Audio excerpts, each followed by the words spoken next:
We're joined today by Lindley and Stephanie Leonidas.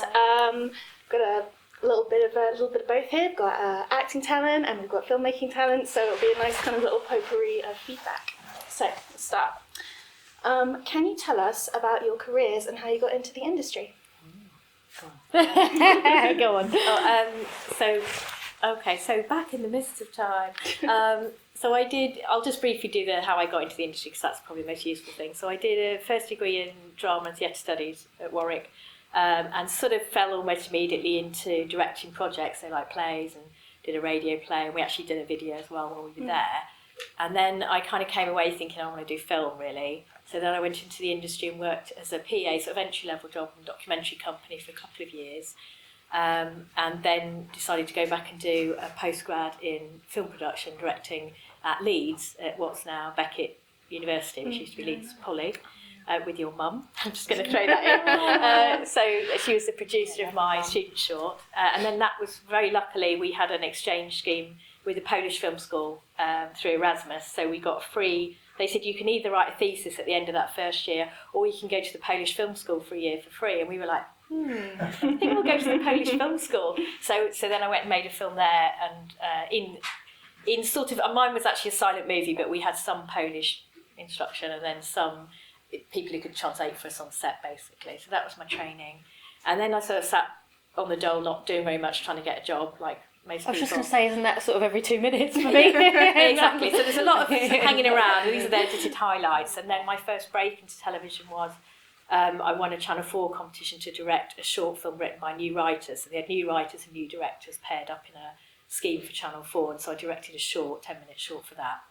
And then off the back of that, again, nothing for a couple of years. And off the back of that, the producer of that competition, in a way, who produced the shorts, remembered me and put me up for a job directing a children's show called My Parents Are Aliens. I grew up with that show. Might remember, young people might remember. So that was my first TV break, and she was very lovely and put me forward and suggested me for a couple of the episodes of that, which was my first TV credit. So that was probably about 3 or 4 years at least maybe 3 years after I graduated.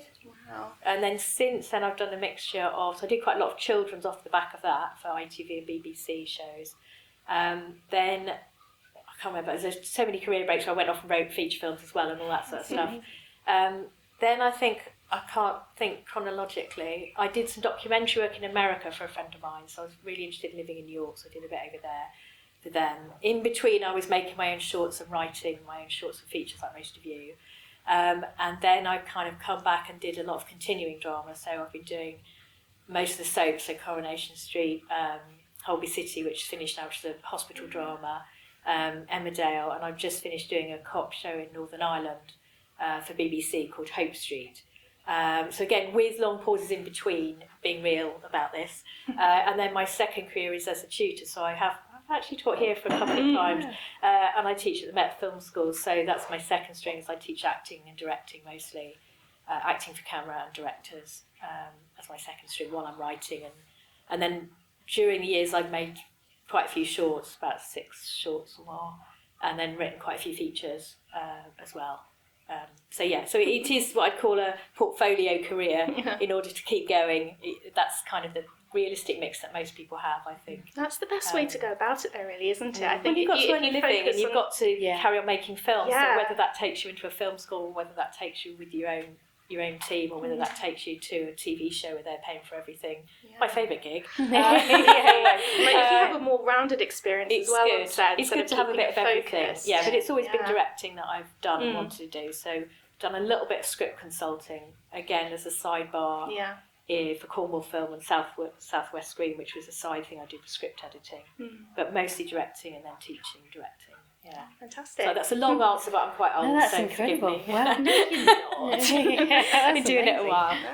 It's very different. I expect for you, Sophie, No, I mean, as an actor, maybe. But similar in terms of kind of just started off with bits and bobs, and feel like I guess as an actor you jump around from theatre to screen and depending on what you sort of enjoy. I did a lot of theatre when I started. In fact, I started off a lot in musical theatre.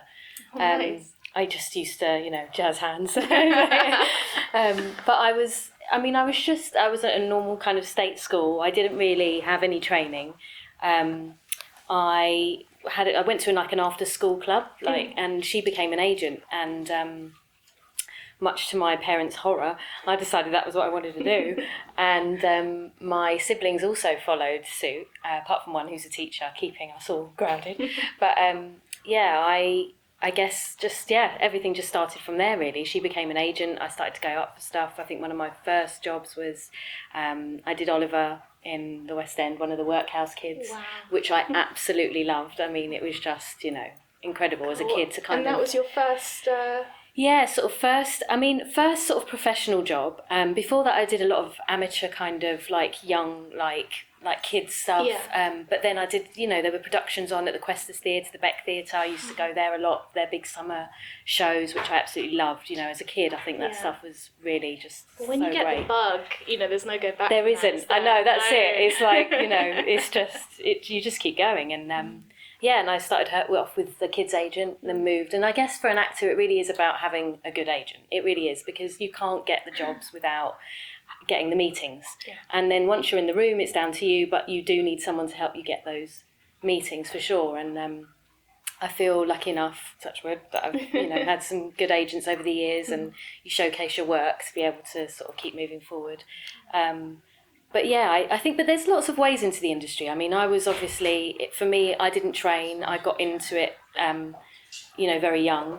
But, there are lots of ways in. And it was interesting you saying, some doors open in unexpected ways. You'll work with somebody and years later they'll think of you again for something else. Or, it's just weird how even the world feels so small. It really does. Like, you end up just like, again, we knew each other. Yeah, I know. And so, things just come around. And it is really holding faith as well, I think, because there are quiet times. Like, I sometimes look and think, wow, I feel really lucky of all the stuff that I've been able to do, but nobody sees the quiet times in between. And there's a lot of them.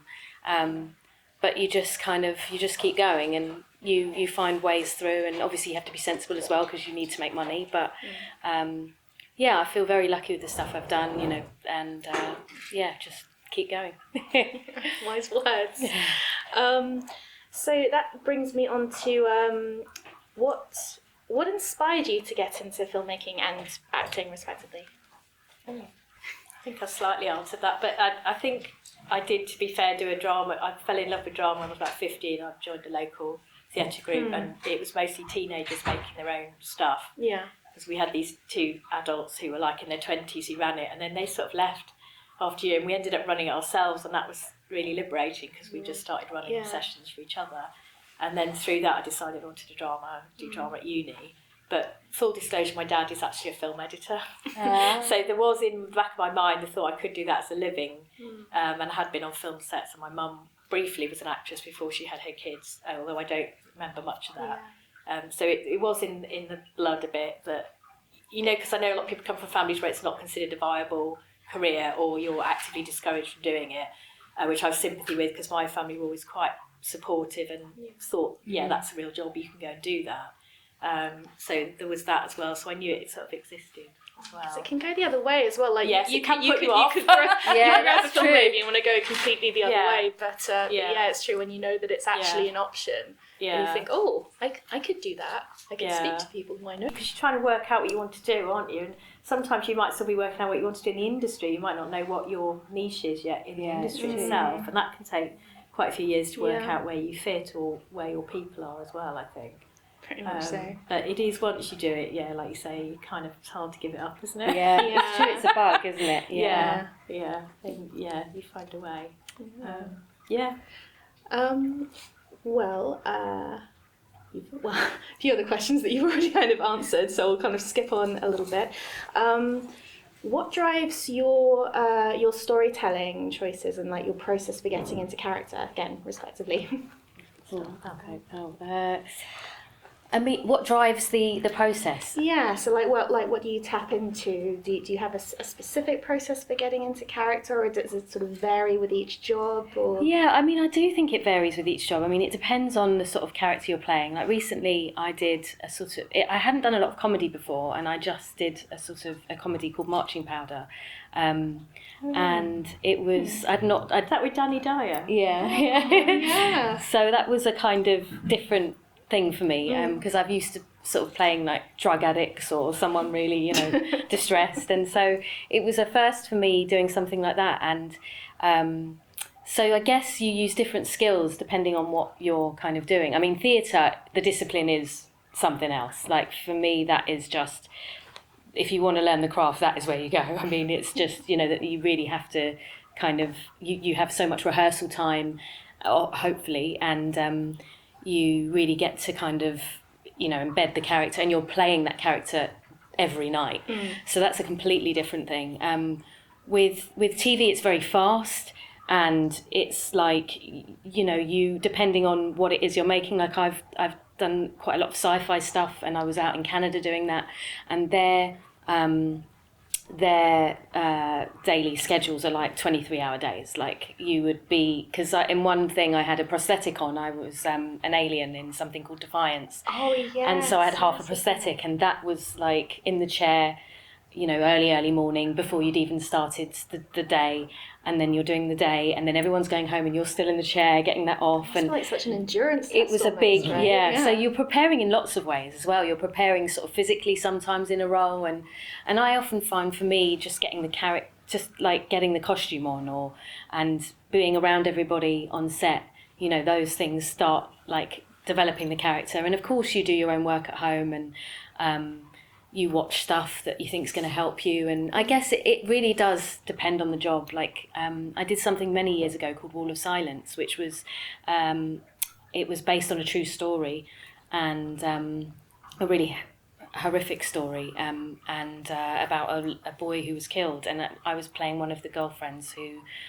they're still alive, the gang and the girl who I played. And it was all very real, and we had people coming onto set, and so that was again another completely different way of developing something, because you're portraying real people. And so it depends on the sort of kind of what you're doing and how you approach it. Some things, you know, do take a lot more, and some things, like with Danny Dyer on set, it was just a laugh every day. Like I don't think I've ever laughed so much in my life. I don't think I've ever said the C word. Use your imagination so much in my life. I was coming home and I've got 2 kids, and they were like listening to me doing my lines. Yeah, and cranberries, right? Yeah, I was like, yeah, exactly. Yeah, and that was freeing in another way, because I just had so much fun, and I've never had that much fun on set, where it was just like, you could just say what you wanted, and I was like, you sure I can say this again? Yeah, say it again. This is an 18, you know, like, so it was just, you know, you just have so many different experiences. So, yeah. And similar question to you, like, what is it that drives your process behind coming up with stories, directing actors, getting the narrative? It's a bit like you were saying, that it's different. It's depending what show you're doing. So I suppose when I'm a jobbing TV director, I kind of am allowed in on script meetings as a courtesy, so I'm aware of the second or third draft of script. That's not my main input, but what I'm looking at is the practicalities of how we're going to film that. And so, like with any project, I'm breaking down the script, thinking, oh, we need to find a beach, I need to go and recce the new police station set, I need to go and look at all the locations first of all. And then casting, I'm looking at lists that casting director has sent me for the character breakdown, and sort of shortlisting them on tape and choosing them, and then giving my shortlisted choices to the producers. So you're working very much to a producer in television.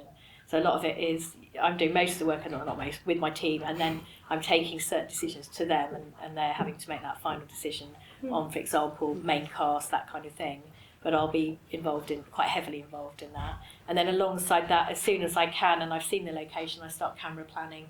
And the most of I might get 3 weeks prep for for 2 1 hours, which we just did in Ireland. I think I had 3 to 4 weeks prep, which is about average for that kind of budget show. And so most of that is location recce's, bit of casting, and then the rest of it is camera planning, which is just sitting on my bed at home or on location.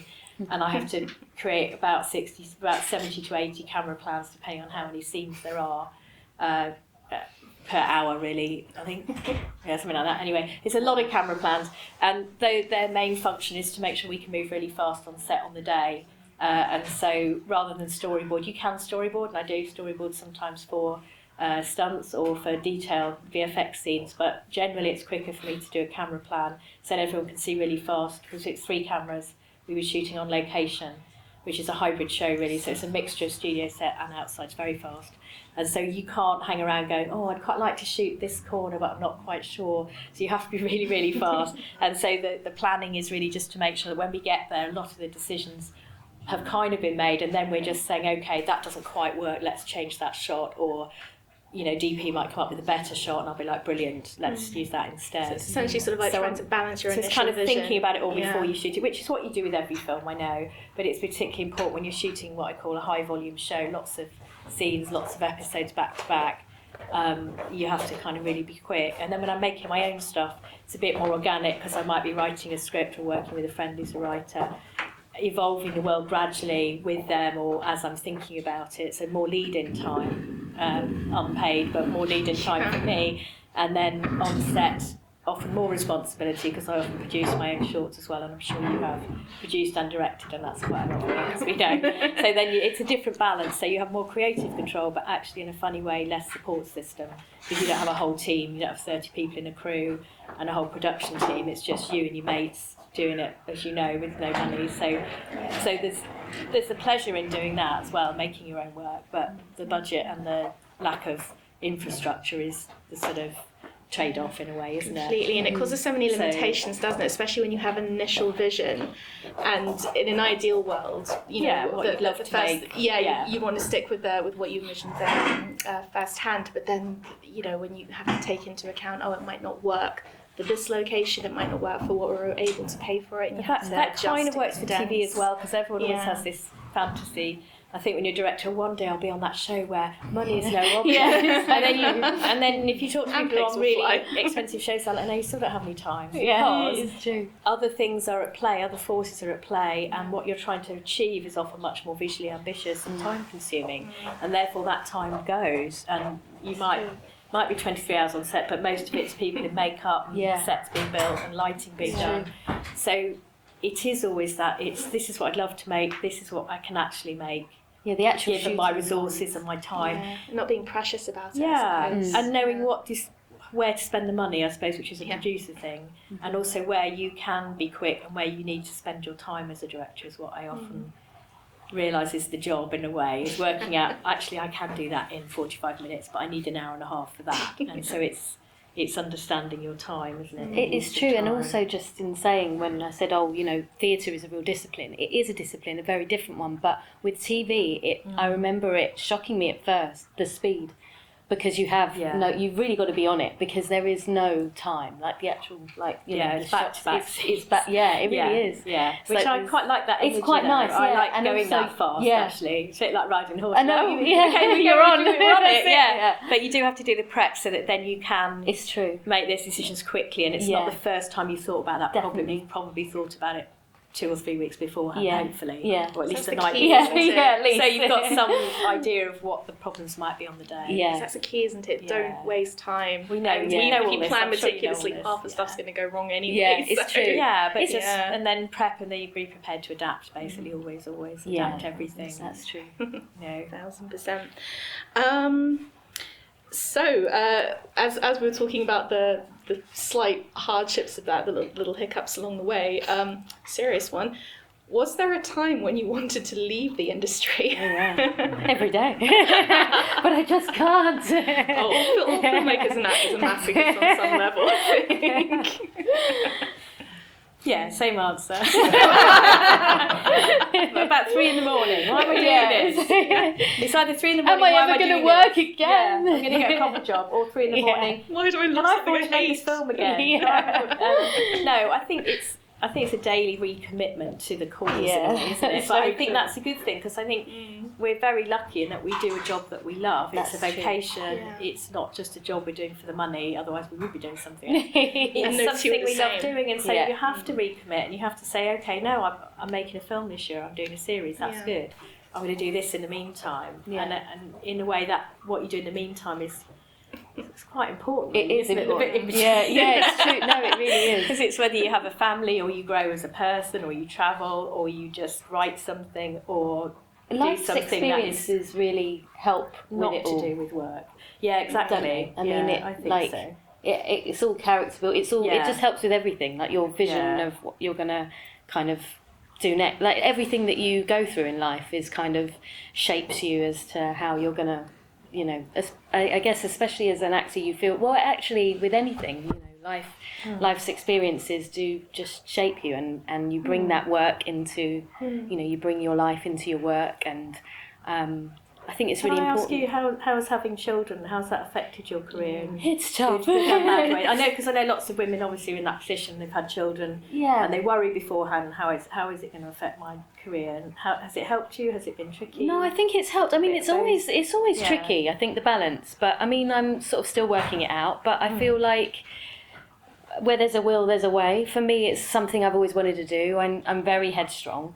I have the Greek fire in me, so I just know what I like to do. I know what I want to do, and I've just but I've also always wanted kids, so it's like I was never going to sort of give up one for the other, if I was lucky enough. So I've been able to just strike a balance, really, and I'm lucky that my husband is also an actor, and so we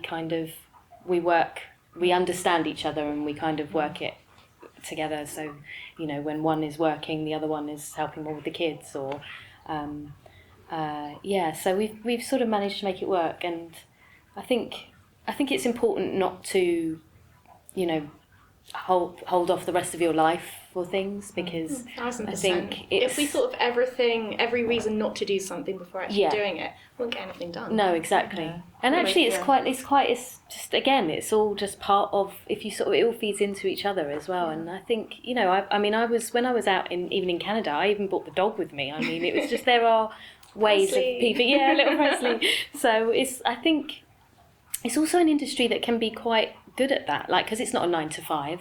I get lots of time with the kids as well, and then when I'm not with them, I have a really nice break because I enjoy my job. And I think that's what it is. Again, it's about, I feel sad for people working a job that they don't enjoy, because I feel so lucky to be basically, I have a hobby as a job. That's how I feel. It's not a job. It's just what It's what love. You do. It's who you are. I think because again, myself, being a film baby as well, both parents in the industry, it was described to me very early on. I've never forgotten it. Working on a film set, it's like the most glorious playground you can ever imagine, operating under the highest levels of seriousness. I just think that's the best way of describing it. And no two jobs are the same. And it's frustrating, and it's time consuming, and half the time you want to rip your hair out. But then on the other hand, when you're doing what else are you going to do? It's true. I think if you've got it in there, you just but again, it's not easy, and I hate to sort of just, because I know it's not one of those, it's a job that you can't just go, just do it and don't worry. I mean, of course, there are things that you have to do to keep, to make a living. And but I think if you're clever about it and you really do want it, then you make it work. And utilise the tools that you have if you happen to work somewhere that can advantage your film making process. Exactly. There are lots of things that, you can do that can help that. It's who you know. It is, yeah. So, how do you handle setbacks or criticism? Thanks. It's really hitting you with these ones. I don't know. I think it's always hard. I think if you're a writer, it's hard to take notes, even if they're from a good place and you need them. It's always hard to accept it's not right yet. And I think as a director, it's the same. It's your baby, and you make it the way you want to make it, and then you have to accept that other people might have different opinions or improvements that frankly do make it better. So I think you just have to accept you're in a communal business. You're not writing a book on your own, and I know authors also have help and criticism to deal with, but I think you just have to accept you're part of a team, and part of your job is to give, part of my job is to give notes to other people. So I'm talking to the camera person and say, can you make that shot a little bit different, or I'm giving notes to an actor. So I suppose it would be arrogant of me to assume that no one's ever going to give me a note, but it is still hard, because you have to balance your own taste and your own discretion and choices with other people's, and understand that it's for the greater good. It's for making something better in the end, isn't it? Yeah, absolutely. So I think you just have to accept it's part of the job. Really, it's true. Yeah, for sure. Yeah, no, it's true. Not being precious, not taking things but personally. You're only human. Don't be human. You're only human, so you're going to have moments when you think, I don't agree with that, or whatever. That's human, isn't it? Real definitely. So I'm going to combine these couple of questions here. how do you believe independent filmmaking has changed in recent years? And what are your opinions on AI? Ooh. Have you got any thoughts on that? I mean, has it changed for you as an actor? How has it changed for you, do you think, in recent years? I mean, I think the industry's, it's hard to say. I mean, I feel like the industry's harder to get into. It goes through stages of, I think when I was younger, I mean, you know, like I said, I didn't go to drama school. Even then, though, you know, it was, things were unaffordable. And, you know, I didn't come from a family that were in the industry either, so it was all very new. But I think, again, it's about being clever and looking for those pockets and places where you can go, because there are lots of places set up for kids or for any age that you're wanting to get into the industry. But AI is a difficult one. I mean, I guess you might be better at Well, we've got the AI actress online this week, which everyone's been weighing in on. Yeah. Is she real? Is she not? Is she going to get an agent and a job soon? Yeah. But It's a difficult time, and it's going to be a challenging time, and it's hard to know where those things will go. I mean, even as in between work, I do a fair bit of voiceover acting, and even that, it's like, well, you know, the AI element of that is just sort of taking over, and it's hard because it's the world's moving in a very fast pace, and I try not to. You've got to try not to let things sort of get you down either. We've all got to keep just being creative and doing what we do, and I mean, it's any kind of flashy fad, you know, there's every chance it's not going to last. No, I think thing. the opposite, actually. Sorry to disagree. I think it's here to stay. I think we can't uninvent it. It's moving. It's going to be part of the industry going forward. And I think I think new filmmakers have the advantage over people like me is that they're into the technology, they understand the technology, and if you can, not saying, I think the danger is at the moment that it is going to cause unemployment. That's a very real danger for everybody in the industry. That's going to put animators out of work, it's going to put actors out of work, and potentially even directors out of work at a certain point. So I think it's how can we harness it and use it. There's some fantastic work being done with fine art and AI, which is where the artist is collaborating with technology and AI to create really beautiful pieces of art, and yet they're still the main creator. And I think the danger in our industry is that can we use it creatively without it becoming a way to just save money and get rid of jobs? Because I think there is a good side to AI, and I think younger filmmakers in particular are learning that. And they're saying, I can make this, I can do that. In the same way that the digital revolution, where cameras became cheaper, made it much easier for young people to make films, whereas before a camera would cost you 60 grand, you could buy one for £400 and have like a little black magic in your pocket. That was a big revolution, and I think if we can control AI, and it's a big question, I think there is stuff it can give us, but I think the danger is it's going to be an excuse to go, right, we don't need these people, we don't need those people. So I think if you can try and get ahead of the game and at least understand what's involved and understand how you can use it, those are the people that will be keeping their jobs, I think, in the future. So figuring out how to as work I around the early system. retirement. No, I think it's a really good question. Yeah, it's a really good question. So I think interesting. In the same way that VFX, you know, if people understand VFX, that's something now true, that directors increasingly have to be across. And I think we do. I've done a course in AI just because I thought I need to know what this is. I need to know how it's going to affect me, how I can use it. So it's a case of staying ahead of the curve, working around it, as opposed to letting it overpower you. Yeah, and I think just knowing as much about it as you can will give you power to operate in the industry, because either you're using it directly or you can speak out against whether you think it's appropriate to use it, but at least you understand the technology and what you're talking about, which is it's changing all the time. It is, It's changing so fast we can't kind of get I know, I do wonder in the how next few fast years it's going to be in the next year or two, how good it's going to be compared to what it is now. Sorry, I'm not being a doom and gloom, I'm just saying No, that's the reality. I think. It's actually interesting because in all our guest panels this weekend, escalating. everyone's gone against AI, so this is quite an I'm only interesting saying take on I've it. seen younger filmmakers make the opposite case and say they've used it and they're finding it very helpful and useful. And I know people using, whether you agree or not, ChatGPT for writing, for all sorts of research tasks, and people are using a lot of visual things like Midjourney. Obviously, all my students use Midjourney already for all their project work, and so visually they're using AI all the time to create artifacts, really.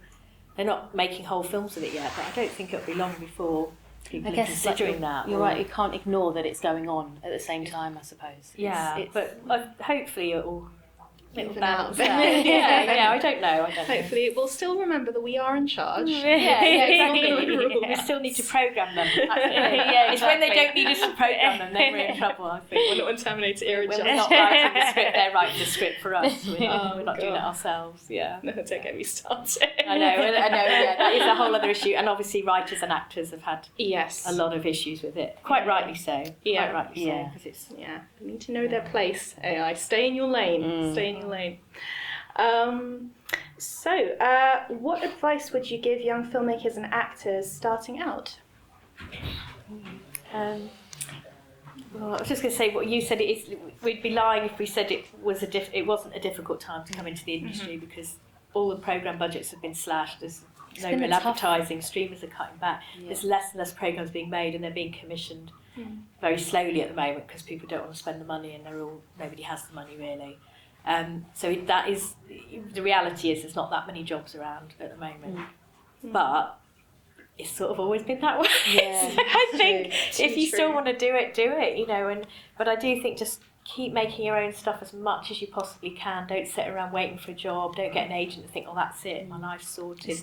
Make your own work, because that's really what I find as a director when I'm going for these jobs, even after all these years of directing. So they want to see original work. They want to see your shorts. They want to see your own material as well as, or even instead of, the TV shows that you've done. So I think if you're trying to get into the TV industry or the film industry even, the more you can make and the more you can show people that you're making material, the better. And I know that's not free, that costs you money each time you make a film. I do know that. So, but I do think if you can keep making stuff, I think that's the key to getting into the industry, but also maintaining your life as a filmmaker, isn't it? Or as an artist, is to work with other people that you know. Yeah.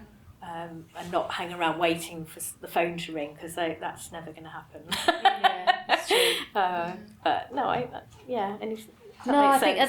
think that answers it perfectly. Yeah. I mean, it's been a tough couple of years. The industry's been through a real roller coaster. I've really felt it, and lots of people around me have felt it. You know, a lot of actors that I see, you know, normally work back to back, have really struggled over the last year, and that's when you know things are quiet. When you're normally just non-stop, but I think you have to have a thick skin, and sometimes it's hard. Like sometimes, you know, we'll sit there and just cry, and other times, you know, but you pull yourself back because it's the industry and it's kind of what you love about it as well. It's a weird, you know, it's how it's always run, and you kind of get used to it, and heartbreak is part of it all, you know. And but equally, like we were saying, you know, the industry's changing, and you kind of just have to keep evolving with it, and also kind of just figuring your place in it. And but yeah, I think it is very much about, you know, like you were saying, you just doing your own stuff as well, and really focusing on that, because there will be a time where they'll be looking for new stuff, and you know, I think we've burnt ourselves out a little bit with a lot of kind of the same stuff, and you know, I think the industry needs a boost now. Agreed. So yeah. No, agreed, 100%. At this point, I'm going to open up to questions from the audience. If anyone has anything they'd like to ask. We've got a short time for questions because we've got 4 films left. Oh wow. Okay. Should we keep it to a couple of minutes? Yes. Yeah. Just a couple Okay. of questions and then, Just in case anyone had anything they wanted to ask particularly. Yeah, let's have a couple of questions. Okay. Oh, we got one in the back. I'm an extra actor, and I'm lucky enough to be on the show once or twice a month. It's still not enough. And I'm starting acting school because I have no other training. Like you, my husband is also an actor, but do you do anything else to make a living? Yeah, I mean, so there are lots of kind of different things you can do. I mean, there are role play companies that use actors for stuff, so they use actors for lots of work, which I've done a fair bit in the past. There are corporate role play companies, so there's like where they need actors to so for instance, medical role play is where they'll use actors. I'm sure some of you have heard about it, where, you know, you're helping doctors with exams and stuff. But the role play industry is large, and there's all sorts of kind of strings to the bow. But there's also voiceover work. I've sort of have a voiceover agency, and if you put a reel together and it's something you feel like you want to do, you can send those things off to voiceover agents. But again, I guess it's also just about other things that you enjoy. It doesn't have to be in the industry. It can just be other things that you also enjoy. Like I've always had this dream, I want to open a coffee shop, whether I'll ever do that or not. But it's just like little, I feel like, because when you're creative, you need to kind of keep busy, and it's horrible as soon as you stop and you're not doing what you love. And of course it's about making money as well. And I think it's just finding, don't feel like it always has to feel sort of straightforward and you failed in any kind of way because you're doing something else. I think it's, I think I used to feel like that, if I was doing something else, that I wasn't fulfilling my dream. And actually all those things that I did all bleed into my work because I have experience in so many different things. And so I think it's about finding jobs that make money but also that you enjoy, and don't worry what that is in between. Yeah. Oh, yes, Mama. So my parents are aliens, and I used to watch that as a kid. Me too. How did you, because it was early on in your career, how did you end up preparing for the role? Did you end up watching previous episodes to kind of get an idea of how it was? Yeah, it's a really good question. So I was very lucky in that the producer of the first series was also a director, and so she took me under her wing, and so I would talk to her about any scenes I was doing, or I would maybe show her the odd camera plan and say, what do you think? So it was a multi-camera show. And so she would look over stuff for me in that way. And then, but otherwise they just trusted me to do my job as part of the team. So there was a lead director and I was the second director, which meant I didn't do the first couple of episodes. But we were all making our decisions, as we would. And then we couldn't watch the first series because I was on the first series. So we had a lot of fun, casting the main cast and talking to the set designers who'd already got some fantastic ideas, and talking to the lighting designer. So in many ways it's a lot of fun because you get to have more creative input when you're directors on the first series of something. Yeah. And I think, but to be honest, the process is the same as it is when you make any film. You're still making the same creative decisions, but you're in a bigger team and they kind of have their own system, so you learn quickly enough that people will come to you and ask you to make decisions on something. So the departments are very important on a series. So they will come to you and say, costume will say, can we have a meeting to talk through costumes for all the actors, or can you come and look at this? Or the designer will say, can you come and look at the bathroom set because we haven't finished that yet. And so the departments are doing their job so well in a way. They're very proactive in getting you involved and showing you and asking you what they need to know. So that's how you learn, in a way, how to work with those departments. Does that make sense? But any other job since then, I always look at least the whole of the series before, so I understand what I'm coming into and what the show is. Yeah. Because half the job is understanding the tone of what you're making. So a lot of the discussions on that were about what the tone of the show would be. Was it a sitcom, or was it a comedy drama? Was it single camera, or was it multi-camera? And how is that going to affect the look and the feel of it? Yeah. And so that happens on most shows. You talk about what the tone is and make sure you can get that tone right, really, throughout. That helps. Yeah, thank you. Yeah.